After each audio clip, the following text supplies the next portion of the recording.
Okay, it's a little bit after 11, so I'm going to get this started. Good morning, everyone. I'm Jim Rooney, President and CEO of the Greater Boston Chamber of Commerce.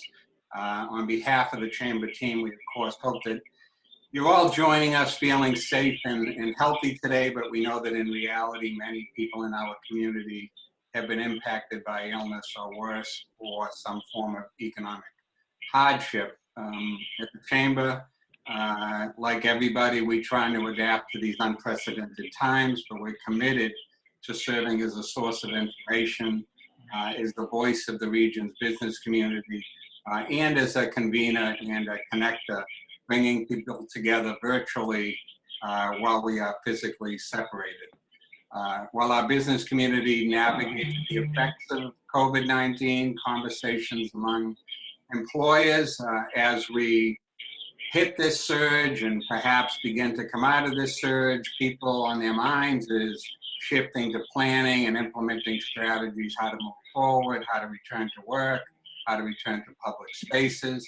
But as we have that conversation, we're also mindful that some people aren't thinking about returning to work. There's many people out there on the front lines that are fighting on behalf of all of us against this virus. So we're very thankful to them. We're also empathetic with those who are unemployed at this period of time and just can't wait to get back to their jobs. But there's a lot of questions on our minds. Is the future of work here? How can various industries and communities adjust and thrive?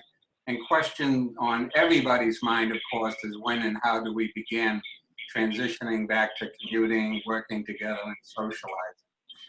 So I'm thrilled to kick off a webinar series that will continue at the Chamber over the next few weeks around this subject matter of returning to work. Today we have conversations with 5 prominent Greater Boston CEOs about what's on their minds as they lead their industries and their companies now and into the new future. We have representation across some of the key industries in Massachusetts. And just as a side note, before I introduce the panelists, I want to thank them and the business community for stepping up in this moment. Everyone on this call, I haven't done an inventory of it, but have donated millions of dollars to different funds, the Governor's Fund, the Mayor's Fund, and in other ways. I know the Shah Foundation, for example, has stepped up on the issue of food insecurity. So thank you to the people on this call and to the broader business community for all that you're doing. I want to flag for everybody that today's webinar is being recorded and will be shared on the Chamber's YouTube page shortly after the presentation. And we're hoping to get to some questions. Please submit your questions using the chat feature on your screen, or you can email them into chamberprograms at bostonchamber.com, chamber programs with an S, one word, at bostonchamber.com. So with that, I'm going to briefly introduce our speakers today because none of them really need much of an introduction. First, we have Dr. Jeffrey Leiden, Executive Chairman of Vertex Pharmaceuticals. Jeff has served as a member of Vertex Board of Directors since 2009, was President and CEO from 2012 until earlier this month, Jeff, right? His experience spans all aspects of biotech and pharmaceutical industries. Next, I'm thrilled to welcome Bob Reynolds, President and Chief Executive Officer of Putnam Investments and President of the Putnam Funds. Bob is widely regarded as a driving force of innovation and progress in institutional and retail financial services. Also joining us today is Niraj Shah, CEO and co-founder and co-chairman of Wayfair. I describe Niraj as the epitome of entrepreneur, having co-founded several companies prior to Wayfair and having served as entrepreneur in residence. Next is Micho F, who leads Weber Shandwick's global corporate practice as well as the New England region for the firm. As a government, civic, and business leader, Micho has helped shape public debate on numerous issues in Boston and beyond. And finally, I'm thrilled to introduce our moderator, John Fish, Chairman and CEO of Suffolk. Under John's vision and leadership, Suffolk has grown into one of the leading privately held general building contractors in the country. John is also a fixture on numerous boards focused on improving the economy of the region and raising the competitiveness of the northeast section of the country, something on all of our minds right now. With that, I'll turn it over to John Fish. Jimmy, thank you. And thank you and your team for being such a wonderful voice of business, especially over these past 2 months. And also for bringing business together, like series like these, being a convener of very, very important conversations that really need to be happening. And so I just want to let you know I'm honored and thrilled to be here with every one of the panelists. And also I want to thank people for joining us. It really is a special opportunity. And I hope you and all your families are doing well. Unfortunately, all of us today are living in unprecedented times, and none of us have experienced anything like what we're going through this point in time. And COVID-19 has presented enormous challenges to our communities, to our businesses, and probably most importantly to all of our families. Put simply, I would argue this is pressure testing the political, social, and economic environment like it's never been before.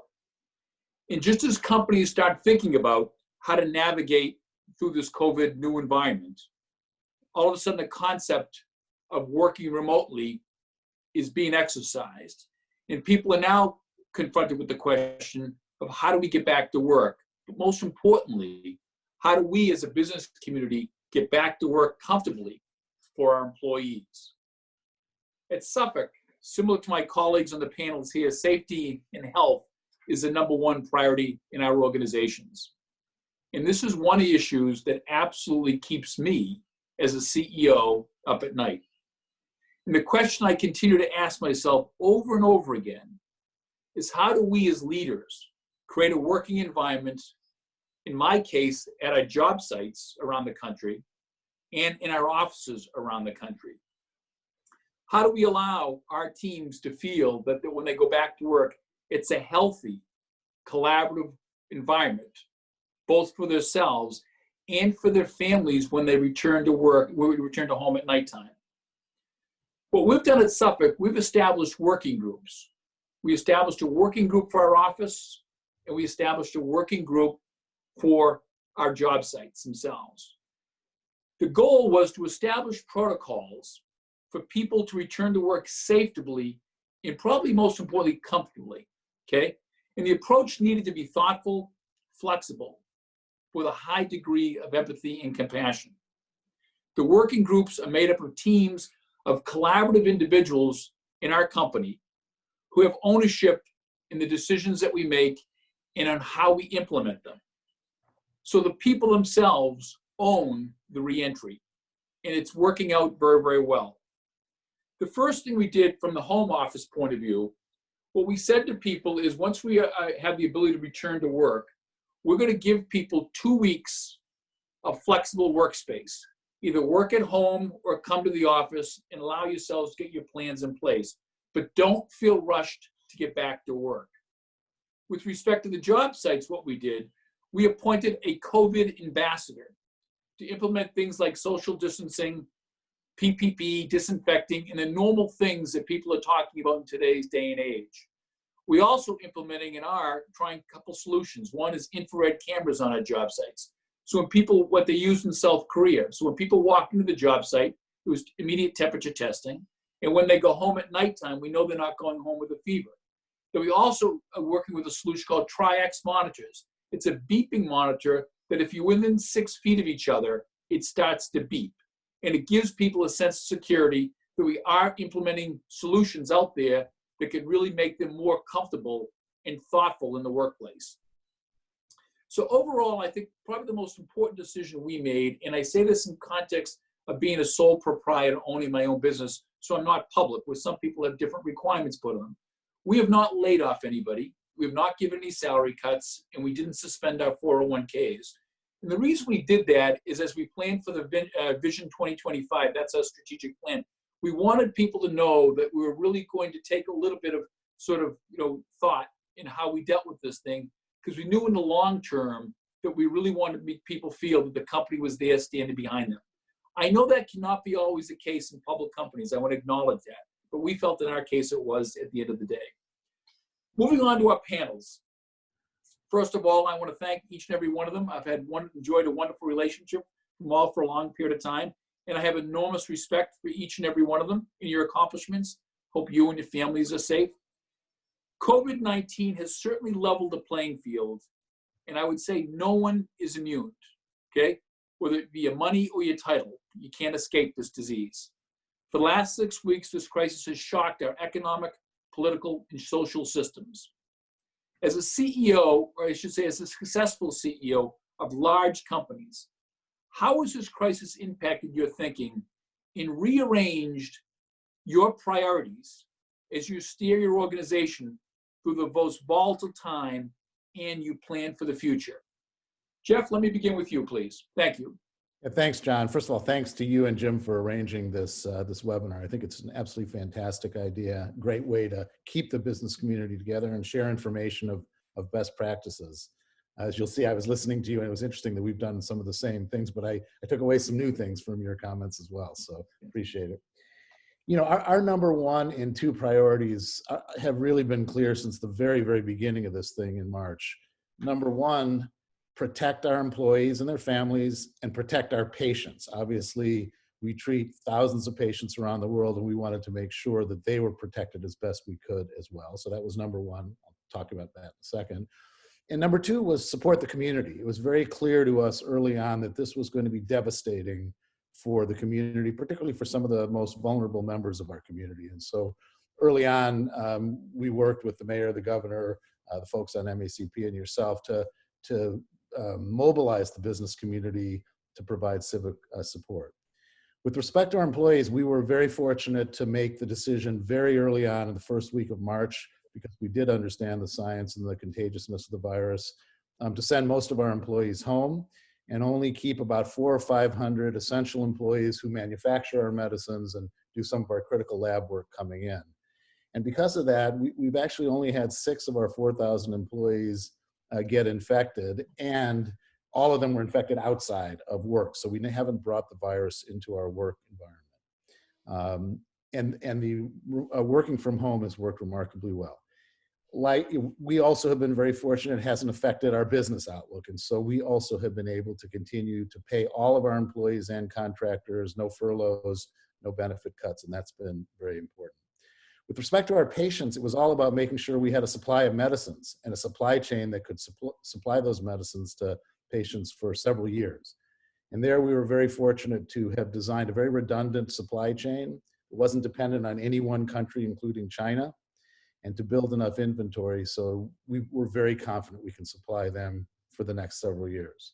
And then finally, for giving back to the community, as you know, we've been working both individually but collectively to help the mayor put together the Boston Resiliency Fund, where we've raised $26 million to very specifically support food, healthcare workers, and education for our kids who now are no longer in school. And we've actually distributed $14 million of that fund already. Many of the folks on this call were instrumental in that as well. Certainly the Shah Foundation, providing computers to all the Boston public school kids, and food was a big part of that. John, you and Cindy in Suffolk were big contributors, et cetera. So it was really those two priorities, and we've worked hard to try to stick with them. Jeff, thank you very much. Appreciate that. Niraj? Thanks, John. Pleasure. Yeah, so what I would say, our key areas of focus are not super different from what Jeff just talked through. First and foremost, we thought about our team. How do you keep everyone healthy and safe? Thought about our customers. How do we keep operational and make sure that we can support our customers? And then also, what can we do in the community? The way we thought about that, we have in our company, the 16,000 folks, we basically have kind of 3 different constituent groups. We have the corporate staff, which are based in Boston, in Berlin, and in London. There, we moved to work from home. And because of the technology that we've always used to collaborate, that was a relatively easy transition. We have about 3,000 people in customer service. What we were able to do there, because we've had about 1/3 of them working from home historically as a general model, we're able to rapidly roll out the technology to the other 2,000, get them working from home, and we closed those centers. And then We have over 5,000 people that work in 65 logistics operations we have throughout North America and Europe. And obviously there, working from home is not an option in order to keep the supply chain running. And what we deployed there is things right along the lines of what John mentioned in terms of temperature checks, social distancing, cleaning procedures. In the rare case where we did uncover an employee had COVID, how do you make sure you track down anyone they've interacted with, close the facility, clean it before you resume operations? We moved to 4 different shifts so that we could run 7 by 24, but no shifts had overlap, so that each shift was separated. So there's a series of things that we were able to do there that have really kept us running. That has then in turn supported our customers, because between what we do and then the thousands of suppliers we work with, we're able to keep our customers able to, whether it's items they buy for cooking or items for their children or items so they can work from home or what have you. And then what we've done is we've used our logistics and our capabilities with our suppliers to also help the community anywhere we can. So there's a lot we did personally, which some folks on the call already mentioned, but as a business, we were able to help set up the makeshift hospitals in the Boston Convention Center, in the New Orleans Convention Center, in New York City. We, for the NHS in the UK, we were able to supply them with mattresses. And so we've tried to do what we can in any communities that we participate in, and what the community is needed is different. What we've been able to do is different, but we've done a whole series of things, and we continue to do that. And so the way we treat this is just every day, we're just sort of, it's a fluid process, and we keep making sure that we're kind of attending to all our constituent groups as best as we can. Great. Thank you, Niraj. Micho. So I wanted to start by thanking all of you, because we're blessed in this region by having business leadership that has been exceptional. And I just want to thank all of you for what you've done for this community, how quickly you jumped into it, and the impact you're having. We at Weber Shandwick learned very early on from our Chinese colleagues. We have 250 people in China, and it was on a global call that I was hosting talking about next year's plan that all of a sudden it became clear to me that we had to shift our attention in late January, because this was going to be incredibly impacting all of us. So we have very quickly formed a task force that, a global task force that really integrated our public affairs, corporate, crisis communications, employee engagement, and social impact to really deliver 360 thinking to ourselves and to our clients. And so, I've been in the crisis communications business for a long time, and, I represented clients and through 9/11, through the Boston Marathon, through the 2008 crisis. I've never seen anything like this for 2 reasons, and I'll just put them out there. One is what John said, which is that never have we had a crisis that affected every one of us, personally and professionally. And so it's humanizing, it's humbling, it's equalizing, all of those things. But also it's the times we're living in, and particularly these times where you've got employee activism that has been unprecedented. And it's important because we've got, if you really think about it, it was after the 2008 crisis that we had Occupy Wall Street, Occupy Boston, that kind of movement start. But it's been energized by a new generation that's going to hold us all accountable for any distance between our values and our actions any time. And we're already seeing it, that companies don't put their employees' safety ahead of everything else, which, as you all talked about, you have been doing. And I'll just say that we see this in 3 phases. Contingency planning is what we do for a living for our clients in many cases. And so this first phase of responding, the business community, not only here but beyond, has built an enormous amount of goodwill among employees. We have surveys that show that over 80% of employees are saying that their employers are putting their well-being ahead of profit. Over 80% that feel enormously proud of their companies. The difficulty comes in the next phase, in the reset phase, because only 7% of those employees are looking for their employers to know when to trigger a return. They're really, although even the healthcare authorities are losing ground. They're still really looking for some grounding in science and health to be told when to return to work. And I think that's going to be an incredibly important test for all our abilities to bring people back.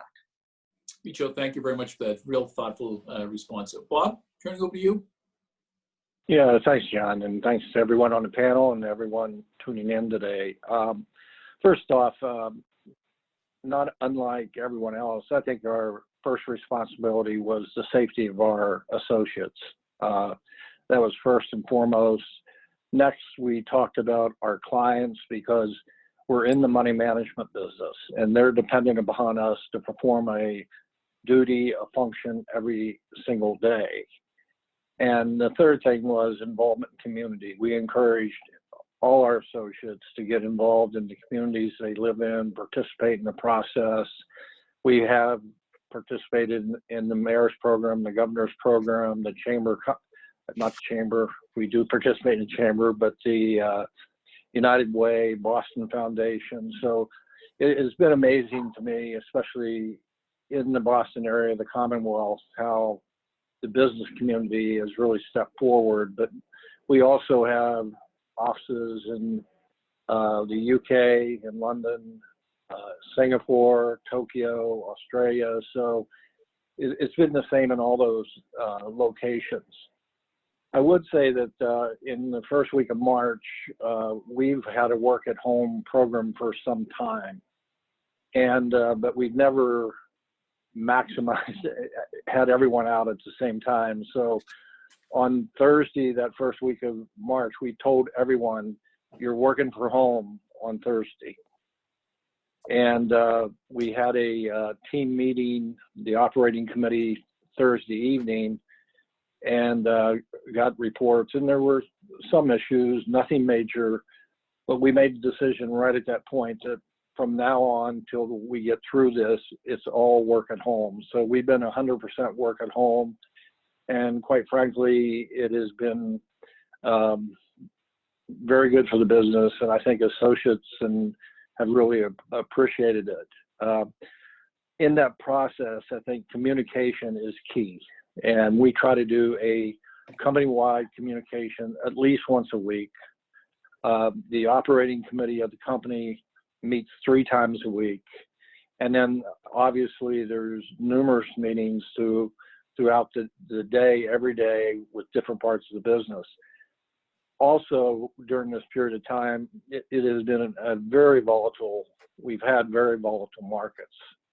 And our clients want to hear from us on that. So we made a lot of use of technology. We're in constant contact with clients about the markets, and quite frankly have come through it very well. So I think it's been a tremendous experience. It's been touched upon that it's unprecedented, certainly in our work lives, but I think it's something that there's been I think, tremendous growth. And I think the ramifications ongoing for work life, personal life, just business in general is going to be immense. So with that, I'll turn it back to you, John. Bob, thank you. I couldn't agree with you more. I think you underscored the word immense. It's absolutely going to be that. I'm going to move on now for the time to the second question. And it's interesting is that Boston, I would say to the panel, is typically the last one into a recession and the first one out.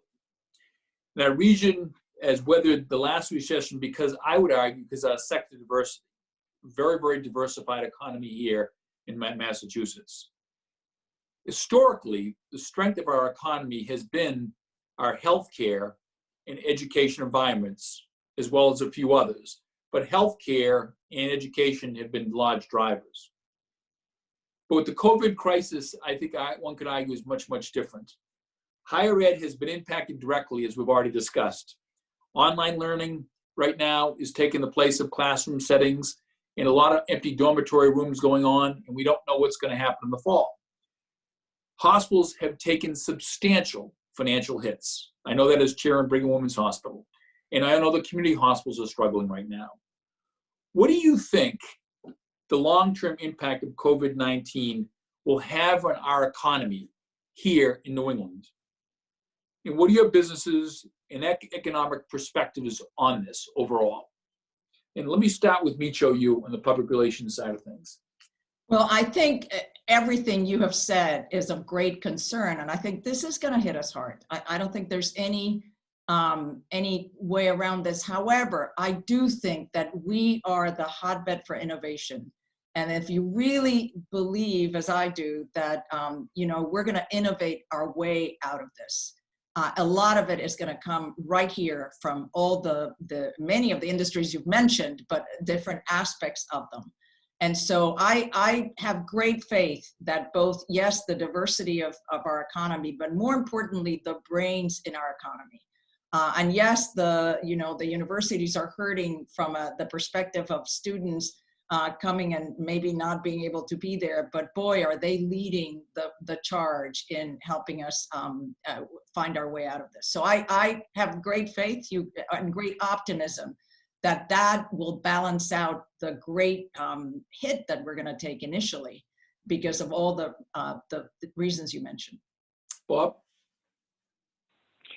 Yeah, it's, when you compare this to 2008, 2008 was a financial driven crisis, no question about it. And even though Boston is a hub for asset management, retirement, we didn't feel the pain that the large banks did and the investment bankers, et cetera. So I think coming out of 2008, we were in much better position. And you're right, with the tremendous medical institutions we have, the tremendous colleges we have, the biotech industry was really kicking off. We were in a great place to recover, and we did faster than I think any other place in the country. And in fact, today you look, we're certainly in the top 3 in the United States. So great place. Now, this has been health driven, which is totally different, but the ramifications as it ripples through the economy, so to speak, is going to be huge. And I think everyone's going to feel the pain through this. I think the unprecedented support that we've had at the federal government through the Fed has been tremendous and really allowed for a recovery that will probably be faster than it would have been before. So I commend what's going on in Washington at this point. I do think some of the business models that we've experienced over time, like higher education, are going to come under inspection, very close inspection, because people are finding that they can get an education by sitting in an office somewhere. And I think that's going to cause everyone to rethink, what do we need to do to educate people for the workforce? And even when I look at our own business, we talk about getting people back in the office. Because we've worked 100% at home, we can be very conservative and cautious as we send people back into the workforce. But I do think that will become more permanent as we address work in the future. Because I think the ability for people to work at home, utilizing technology, is going to be part of our lives forever now. And I do think it's going to have a major shift, a major change in the business community. Thanks, Bob. Jeff, I'd love to hear your thoughts, being in the healthcare field. Yeah, John, I was talking with our employees about this the other day, and I said, look, this is going to be very, very painful across the board, across every sector, whether it's healthcare, education, et cetera. But in every one of these crises, is somewhat like Micho said, there's an opportunity. We are going to come back and things will be fundamentally changed. And you can look at that and say, well, that's terrible. Or you can look at it and say, maybe we can become much more efficient and effective at the way we educate remotely. Maybe we can become much more effective using telemedicine than we can using everybody going to a hospital and a physician's office, which is a fairly inefficient and ineffective way to get your health care. And so I think there will be winners and losers, and the winners will be those folks that can innovate to the new reality. And it's going to be a very, very new reality with lots of opportunities. the folks I'm most worried about are the small business owners, because I think it's much more difficult to innovate your way out of that situation, and their employees, frankly. And I wish I had some magic solution to bring the small businesses back quickly and in a very healthy way, but I honestly don't. I think it's going to be one of our biggest challenges. But when it comes to the hospitals, the education system, the biotech industry, while there will be great pain, I also think there will be some really interesting, innovative changes that make us more effective and more efficient.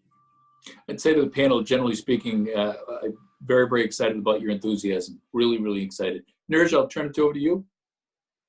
Great. Yeah, so I mean, I would echo, again, most folks' thoughts. It's clearly significant changes are going to come out of this, and there's going to be a lot of pain. I do think the key, when I think about our business, a lot of the technology innovation that drives it, I think is going to continue to drive it. And I think that's a lot of the industries that are in our region are going to benefit from them. I think the economy that's going to have the hardest time coming back is basically consumer services. When you think about the small businesses, it's going to be the small businesses that are discretionary type services. And just for consumers to kind of re-engage with those are going to be some of the ones that I think are slower just because of the health nature of this crisis. And so I think one of the things as a community, there's these kind of different stages of figuring out what you need to do. And right now we're in an acute stage where a lot of the frontline workers are folks who are in the healthcare institutions or folks who are in some of these essential services who need to be there working, still interacting with a lot of people.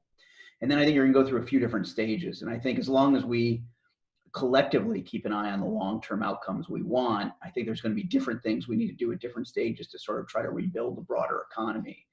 And I think fundamentally as a region, we have a really good position because of the industries we have and the nature of having some of the leading institutions in each one and large institutions in each one. Those are nice pillars. But I think what we're going to need to do is think about some aspects of the economy that maybe aren't always the ones that we focus on and make sure that those get rebuilt as well. Yeah. Thank you very much. Very, very thoughtful comments. Very, very thoughtful.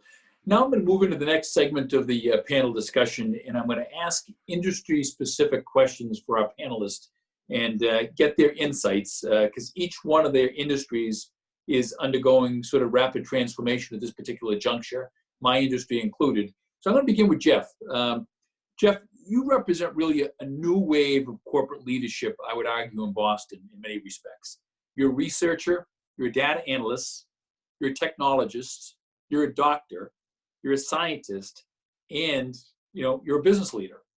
You've accomplished so much as a business leader and a philanthropist.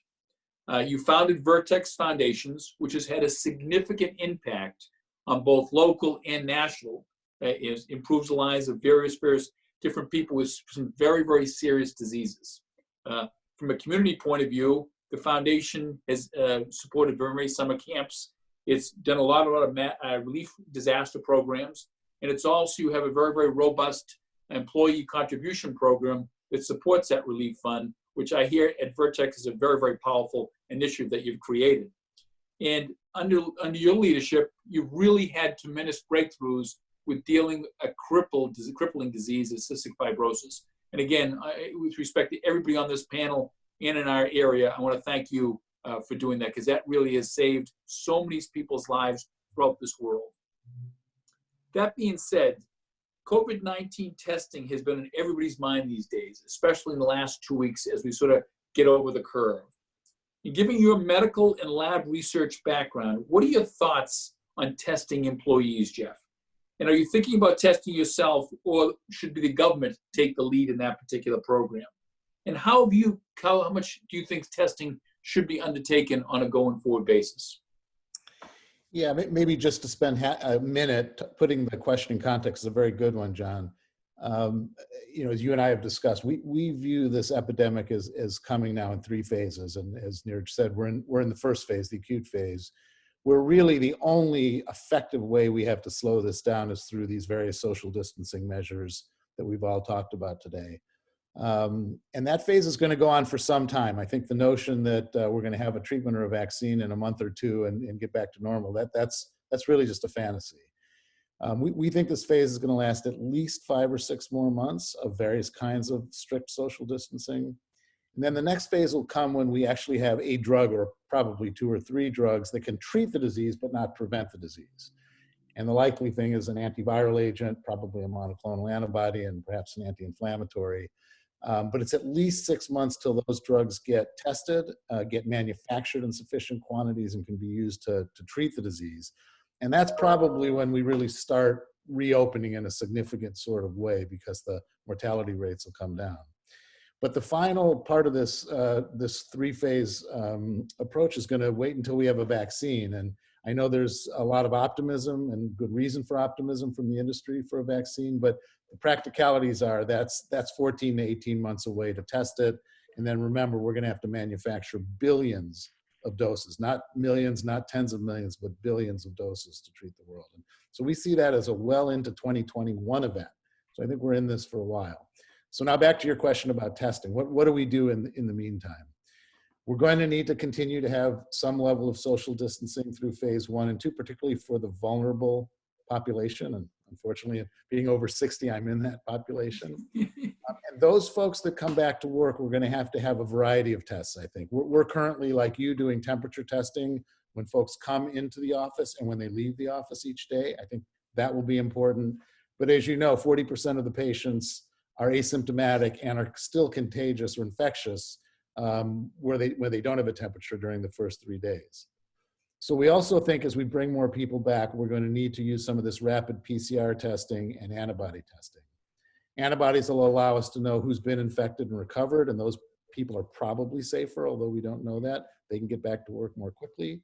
And PCR testing will continue to be a big part of this, because during these first 2 phases, we're going to continue to have little outbreaks. I call them brush fires here and there. And if we don't get on top of them very quickly, they'll spread and cause a second major wave of the epidemic.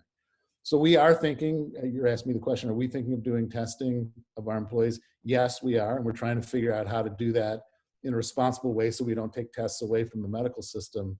But within a couple of months, we think there'll be enough testing, rapid testing available so that companies can actually test their employees on a fairly regular basis and catch these little brush fires before they expand. Jeff, thank you very much. I know it's on everybody's mind, and I really appreciate your thoughtful answer. Niraj, I'd like to move on to you. Again, not to embarrass you, but you are a brilliant leader and an entrepreneur who's built one of the most successful and innovative companies in the world. And congratulations on that. And you have a company that's literally transformed the retail sector. You currently employ over 4,000 people in Massachusetts, and in the country, over 12,000 people.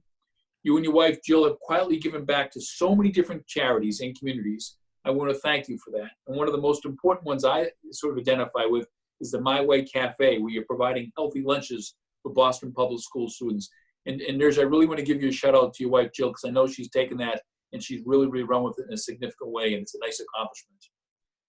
The COVID-19 crisis will likely change office space forever. Office space is less dense with more square footage per worker, no doubt. And obviously probably return to high wall cubicles as well, where now they're really low. Tell us how you believe COVID-19 will transform the office and home environments, if you wouldn't mind. And then secondly, with a follow-up, would you comment on the impact that COVID-19 has had to your supply chain and what you may be thinking about going forward? Thank you. Yeah, thanks, John. Yeah. Well, first, thanks for all the nice comments, and thank you. I know you and Suffolk have been big supporters of My Way Cafe as well. But in terms of office space and kind of the home environment, so the way I think about it, with what Jeff was describing about the different phases, and ultimately phase 3 is when there's a vaccine and folks globally have been vaccinated. At that point, effectively, there's no reason why things wouldn't fully return to normal. Obviously, it takes a while for the economy to fully heal. But if you think about a lot of the reasons folks do get together in an office space, it's not simply that technology didn't exist to be able to communicate over distance. It's that there's certain types of creative work that you can do in an office environment when you're in front of a whiteboard or in a group discussion that, frankly, even with video conferencing, it's hard to fully replicate. So my expectation actually is that ultimately, I think the office environment will remain as important as ever. I do think, though, the hybrid of times there are, you can work from home and times you might work in the office, and different people may have different schedules and collaborating across geographies. So for example, we have a large office in Berlin in Berlin and Boston, when we do video conferencing, I think we've historically not been anywhere near as adept as we will be based on this experience. So I think there's a blend of the two. And I think people will be able to better get work-life balance out of this, because there'll be an element where companies will be more supportive of work from home to various extents, to the degree that it creates a more optimal aggregate outcome. And so I do think there's a lot of things that'll come out of it, but I don't know that it's going to be the demise of office space per se. And now there's obviously a road between here and there, in terms of the health concerns. So that's kind of the way I think about that. And it's hard to know exactly what that road is, because some of the timing on these different phases is highly indeterminate depending on what happens. In terms of the supply chain, I'd say one of the things that, our business is predominantly e-commerce. We have just a couple brick and mortar stores. And so one of the things we've always focused on is, well, how do we make the service as convenient as possible and deliver something as fast as possible to a customer so they can shop from the convenience of their home and get whatever it is that they want. One of the things that we've always done is we relied on 10,000 different supplier partners, and we work with lots of different carriers, and we have 15 million square feet of logistics, and we built it up over time to enable this more and more. And what we're seeing is that the flexibility and the resilience that we'd end up building in the model, just out of the nature of needing to, in order to support the wide selection of goods that we've always offered, has ended up proving to be a big benefit. And I think what we're going to see is that customers increasingly, their interest in how they do things is going to become increasingly varied. I think there's folks, for example, who are ordering online groceries right now who probably thought they never would do that, who then are going to find it so convenient that they will continue to do that, even after there's no necessity or need to do that. And so I think there's some behavior patterns that will change. And I think what you'll see is, brick and mortar stores who have one type of supply chain and e-commerce companies who have a different one. I think you're going to see those increasingly blend more together, where you think more about the customer rather than perhaps about how you've organized historically. And I think, customers, I think there's a lot of behavior change that will come out of this just by virtue of the exploration of understanding all their various choices, similar to what I mentioned about the kind of home and work environments and working remotely versus working in the office. And there'll be a blend that perhaps was hard to predict that might be a more optimal blend that will become more obvious over time. So that's my feeling. You're going to discover new models that actually make things far better in the future. And this will be a catalyst for that kind of change. Yeah. Thank you very much. I really appreciate your comments. Micho, I'm going to turn to you now, if you don't mind. And you are one of the business world's most respected and seasoned communications and branding professionals, acknowledged by all. You've been such a prominent figure in Boston for the past 2 decades, and you understand the digital landscape probably better than anyone. The public has been flooded with information about COVID-19, whether it be fact or it's been fiction, and we've only seen the tip of the iceberg, we think, to date. Effective, meaningful communication has been a significant challenge for leaders of government, businesses, and communities, especially in the digital world where anybody can claim to be an expert, unfortunately. How will COVID-19 impact communications and PR? And what advice can you give business leaders to help them effectively communicate with their constituencies and catapult their brand during this period of time? Thank you for that, and thank you for your nice comments, John. I think this is going to be an incredibly, an incredible sea change for communications in general. In a way, communications is the currency, we like to say, of change, right? I mean, you've got to, whether it's behavior change, whether it's inspiring confidence, et cetera, it's effective communications. It's really being able to engage and persuade. And I think our industry is going to have to focus more on persuading and less on promoting. I think this is a time for that'll define companies' reputations for a long time to come. They always, a time of crisis is a time when reputation gets defined. And I think our point of view is that more than ever, communications needs to be driven by a company's values. Not only purpose, but also values. And so this is a time for companies to go back and really see which of their values serve them well through this era or this stage, and make sure they lean in on that. And I think leadership will be defined by those who use communications to accelerate change at this time rather than go backwards. We like to talk these days in the agency about going forward to work, not going back to work. Because I think the danger for companies will be to think that they can go backwards. As we know, at a time of recession, a lot of times values that we care deeply about, diversity and inclusion, sustainability, have gotten sacrificed. And this time around, I think it's incredibly important that we use this crisis to accelerate our drive to build a more inclusive and sustainable and transparent and human economy. And I know that the business community has been driving towards that for a long time, but this is a time to accelerate that. And I think communications will play a key role in helping the business community and our industry move that forward. Yeah. Micho, thank you very much. Very, very thoughtful. Bob, I'm going to turn to you for the last large question. And it's interesting, you've been a mentor to me for quite some time, and I want to thank you. You are an icon in the business world who manages some of the largest, most successful financial organizations like Fidelity, Putnam's conglomerate Great Western. Congratulations to you. And especially during some very, very turbulent times, especially like we're going through right now. You also are a Boston icon who's given so much to our local community and philanthropic community. And thank you and Laura for that as well, too. Question I have for you is, just a few months ago, no one expected the economy to crash like this. The national debt, which it doesn't seem to me that many people are talking a lot about, or I should say care about, is at $24.5 trillion right now. That's $74,000 per citizen. Unemployment in March was 4.4, 25 million people right now growing to be on unemployment. And no doubt Eric Rosengren at the Fed talks about double-digit unemployment rates very, very soon, which is very, very unfortunate. Last week, we saw oil trading below zero, okay? Almost unthinkable, especially if you're in the Russian or the Venezuelan economy, when that's where you rely on to keep the lights on, so to speak. How do we restart the economy and return to growth? How long is the recovery going to take? And what's your advice to businesses and individual investors in this type of turbulent time?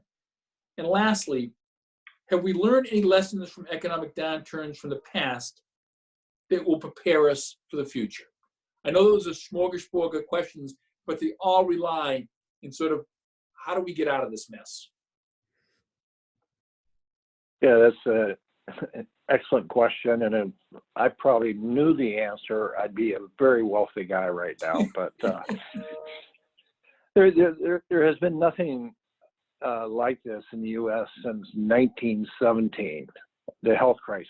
And I think that's what makes this totally different. And the timing of when do we recover depends a lot upon what Jeff talked about.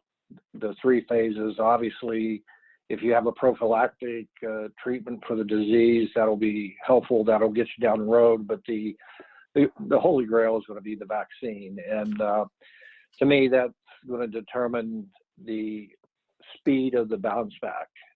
That being said, I think, going back to late February, early March, the U.S. economy was on a roll, an unprecedented roll. Whether you look at unemployment, low interest rates, stock markets, bond markets, it was, in phenomenal shape. And because of the pandemic, it's struggling right now. And I do think the PPP, the government programs to keep people on people's payroll, is helpful at this point. It'll allow companies to bounce back quicker than they would have before.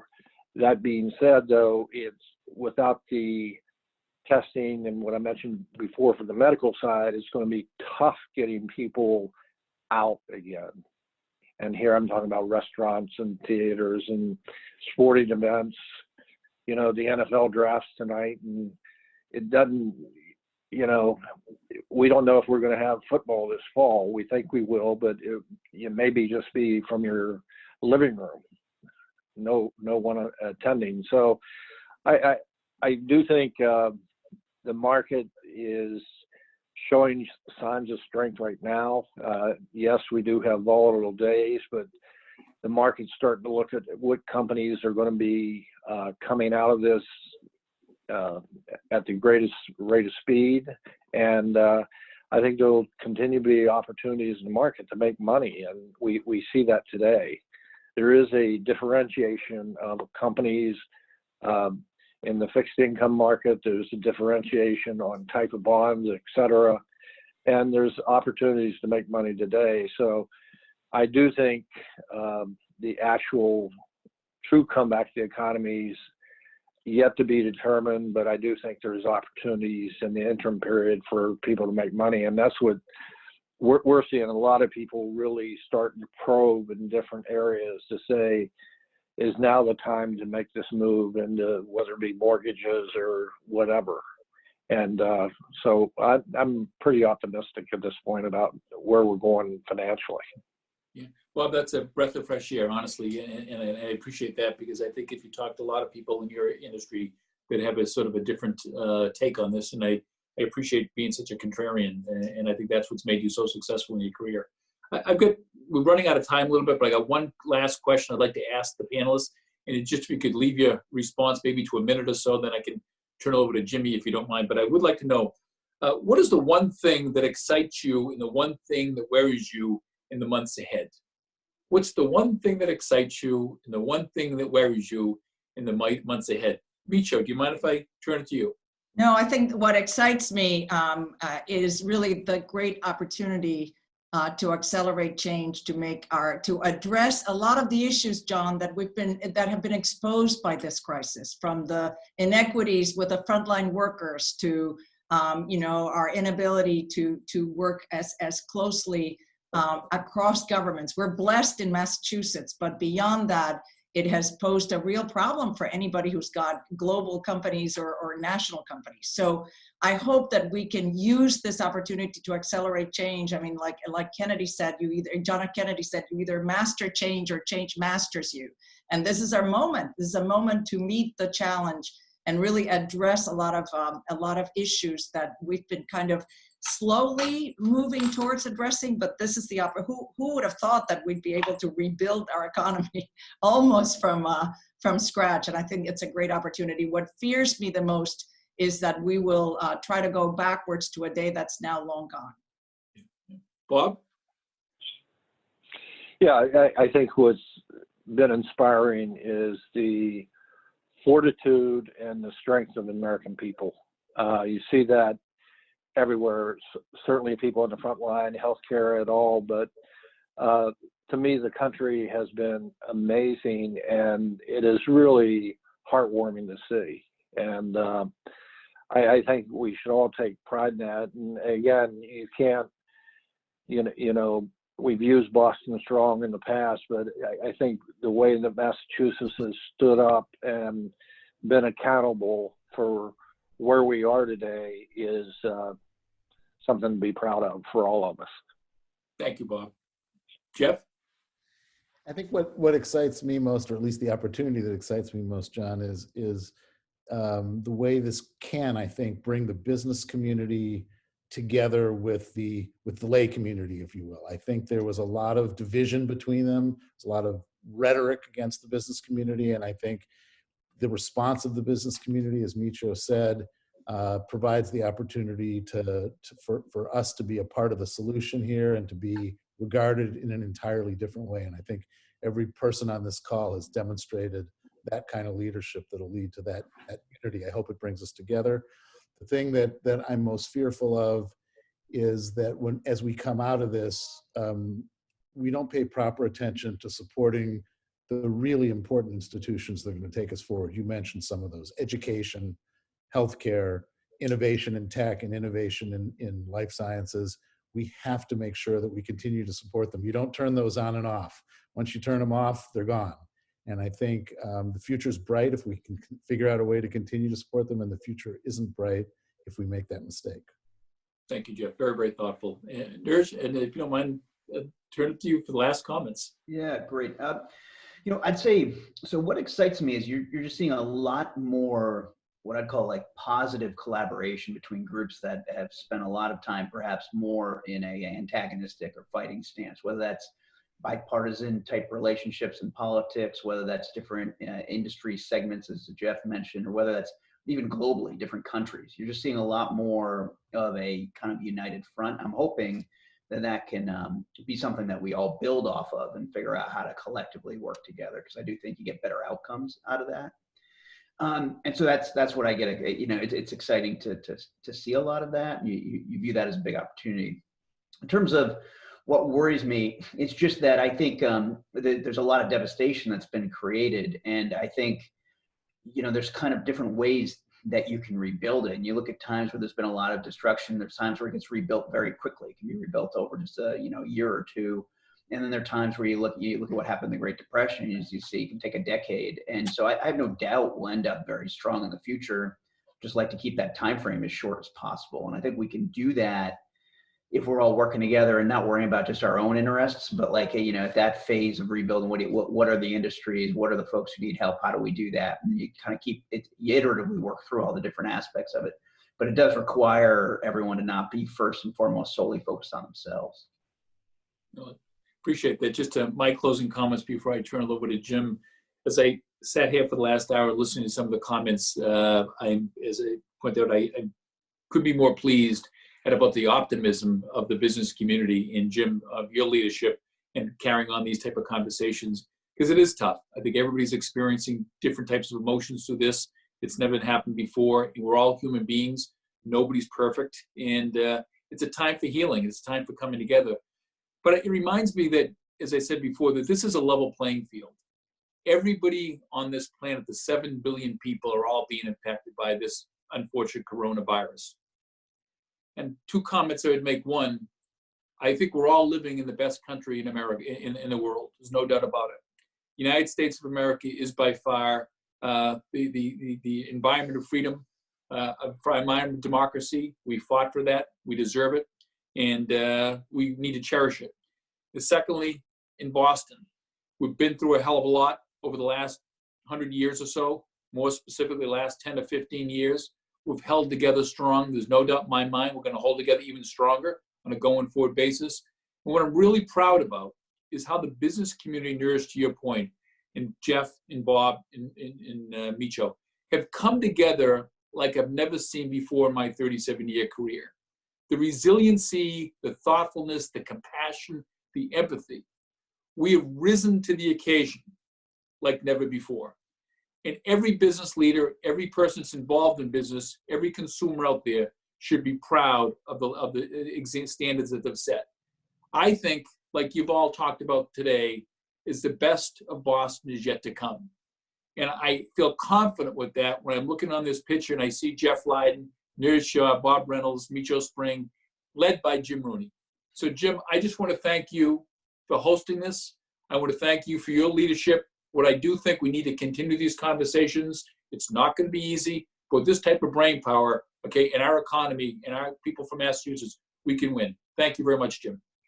Wow. Well, thank you, John. This conversation could go on for hours. It was amazing.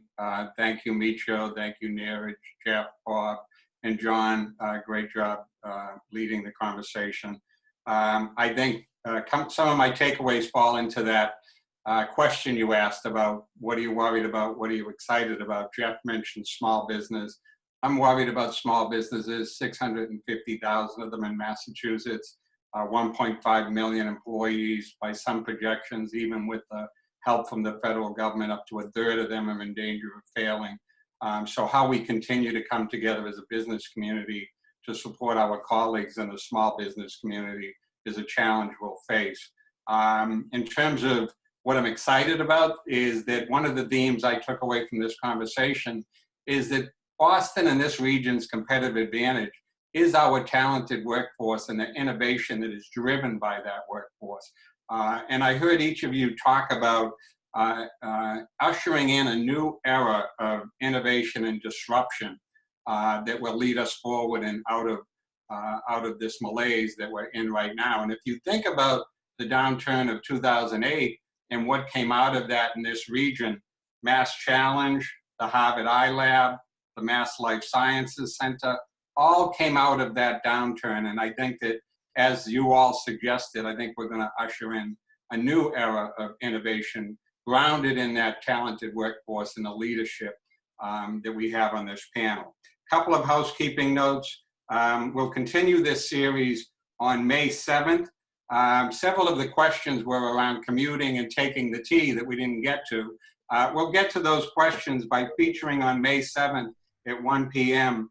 our Secretary of Transportation, Stephanie Pollack, and TGM, Steve Poptak. So stay tuned for that session. But before then, next week, Senate President Karen Spilka will join us to talk about what the state faces. There's been some huge projections of deficits within state government driven by this crisis as well. So we'll hear from Karen Spilka on Tuesday, April 28th. You can register for these programs, learn more about what's going on with the Chamber of Commerce. And with that, we'll close this session. And my gratitude to the more than 600 people that have listened in, as well as our esteemed panelists, for all you do in the Boston business community. With that, that concludes our session today. Thank you all. Thank you all. Thanks.